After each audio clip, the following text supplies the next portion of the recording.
Почитувам председавач, доколку се придржувавте до деловникот за работа, сега немаше потреба да имам да му реплицирам за нешто што дискутираше надвор од дневниот ред.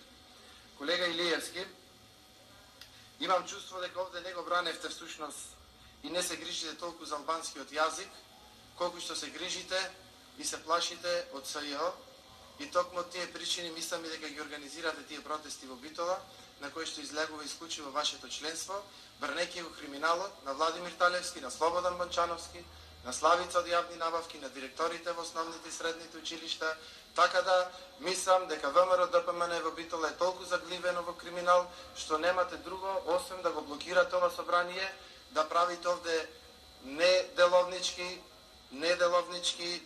реплики, се со цел да не спречите да избериме председател на ова собрание. Еден државен удар направи Ѓорги Иванов со тоа што не дава мандат на оној кој што има мнозинство во собранието на Република Македонија, кршејќи го Уставот на Република Македонија. Денес вие правите втор државен удар овие 3 дена, кршејќи го деловникот и не дозволувајќи на ова парламентарно мнозинство од 67 пратеници да избери председател на собранието на Република Македонија. Кај се видело малцинството во парламентот да не дозволува да се избери председавач кој што знае да ја води седницата, конститутивната седница, да се продолжи работата на собранието и после 18 часот.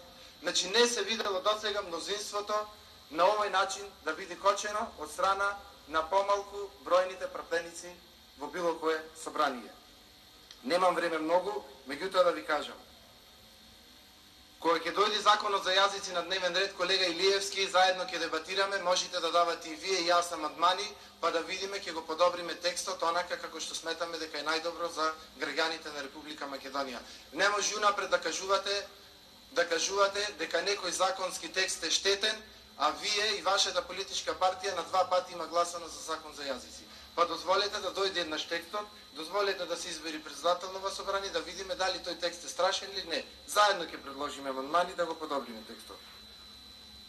Не можете да барате избори, особено не вие, затоа што изгубисте во Битола, катастрофално. Немате вие, Лилјана Кузмановска, легитимитет овде да барате ниту нови избори, ниту да спречувате промените, да ги спречите промените кои што треба да настанат во Република Македонија. Граѓаните на Битола, жителите на Битола гласаа против Владимир Талевски, против каменоломот, против загадениот воздух, против сиромаштијата, против тоа што нема нови работни места. И вие не ветивте 98 дека ќе го признаете Тајван, па го признавте Тајван. Зашто тогаш не побаравте избори, па да одиме на избори? И вие не ветивте